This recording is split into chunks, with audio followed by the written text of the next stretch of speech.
Huub Stassen uit Voerendaal mag zich een jaar lang Limburgs butenkampioen noemen. Gisteravond won hij de Limburgse butenkampioenschappen. In de Oranjerie in Roermond behaalde hij van de 7 finalisten de meeste punten. Hij stond in de buut als de Tiroler. Op de eerste plaats en kampioen van Limburg met 84 punten is geworden Huub Stassen uit Voerendaal.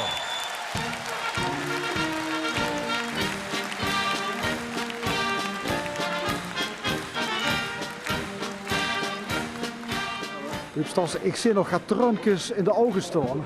Ja, dat zal nog wel even aanhouden, denk ik. Dus gezien de emotie en alles, het is fantastisch om mee te maken. En, ik had een groot verhaal, ik had een aardig verhaal. Niet spectaculair, maar gewoon duidelijk wel een buut.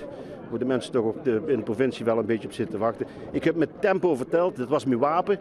Misschien iets te, maar het had gewoon uitgepakt. En voordat ik de berg in ga, laat ik me medisch checken in de privaatkliniek van professor Dr. Uli Heunes. Dan kan ik hem zwaar betalen. Dat wordt een tip van een zekere Piet van P. uit Remung. Dit is het meest speciale moment voor mij. Ik ben vrij ziek geweest en nu dit.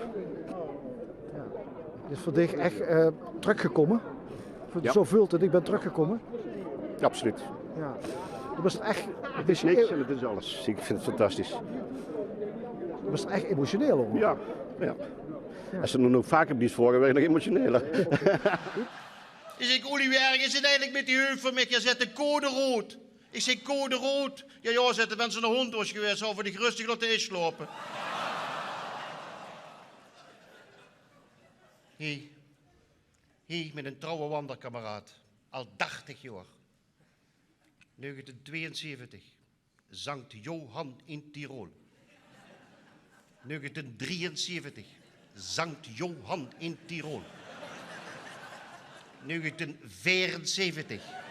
Sankt Johan in Tirol. 1975. Ben ik in Turkije geweest.